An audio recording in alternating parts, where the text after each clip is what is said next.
Hi friends, welcome to my channel. இன்னைக்கு bread samosa எப்படி பண்றதுன்னு காட்டுறேன். அதுக்கு 5 பீசஸ் வந்து நான் பிரெட் வச்சிருக்கேன். சாட் மசாலா, தனியா தூள், சீரகத்தூள், அப்புறம் 2 முட்டை, பச்சை மிளகாய் வந்து 2 எடுத்துர்க்கேன், வெங்காயம் 1 வெங்காயம் எடுத்துர்க்கேன், தக்காளி 1. எப்படி பண்றதுன்னு காட்டுறேன்.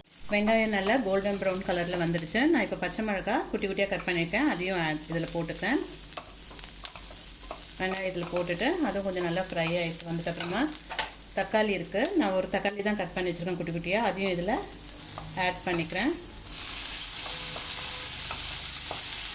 உப்பு வந்து இந்த ரெசிபிக்கு ஏற்ற அளவுக்கு, இந்த வெங்காயம் தக்காளிக்கு ஏற்ற அளவுக்கு நான் உப்பு போட்டிருக்கேன்.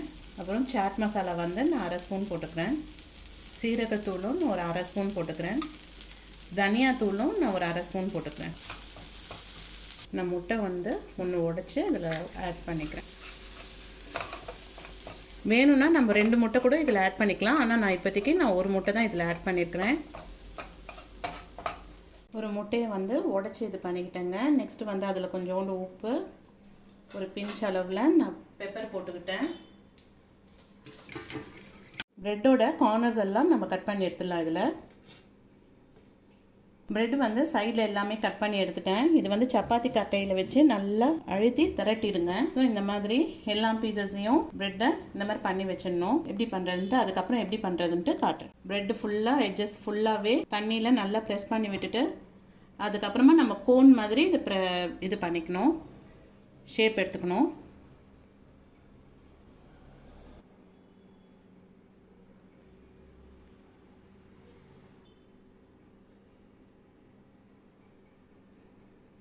அதுக்கப்புறமாவும் இங்கே எட்ஜஸில் திருப்பி தண்ணி நல்லா அழுத்தி இது பண்ணிக்கோங்க. நம்ம பண்ணி வச்சுருக்கோம் இல்லையா, அந்த தக்காளி இதெல்லாம் முட்டை போட்டு அந்த ஸ்டஃப் வந்து இதுக்குள்ளே இது பண்ணிவிட்டு நல்லாவே ப்ரெஸ் பண்ணி விட்டுக்கோங்க. ப்ரெஸ் பண்ணிட்டிங்கன்னா இந்த மாதிரி வந்துடும். இதுக்கப்புறமா நான் எல்லாமே பண்ணிவிட்டு வச்சுட்டு காட்டுறேன். ப்ரெட் வந்து நான் முட்டையில் நல்லா டிப் பண்ணிவிட்டு அப்படியே எடுத்து ப்ரெட் கிராம்ஸில் போட்டுடுறேங்க. ஃபுல்லாக கோட் பண்ணிவிட்டு எண்ணெயில் பொரிச்சு எடுக்க வேண்டியதான்.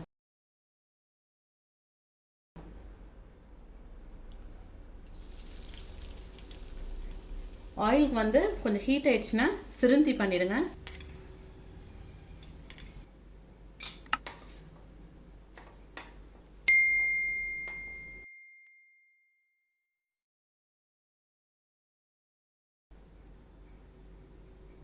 இதே மாதிரி எல்லாம் போட்டு ஃப்ரை பண்ணிட்டு காட்டுறேங்க. ஸோ நான் எல்லாமே பொரிச்சுட்டு பிளேட்டில் வச்சுட்டு காட்டுறேன். பிரெட் சமோசா பண்ணி முடிச்சிட்டேன்.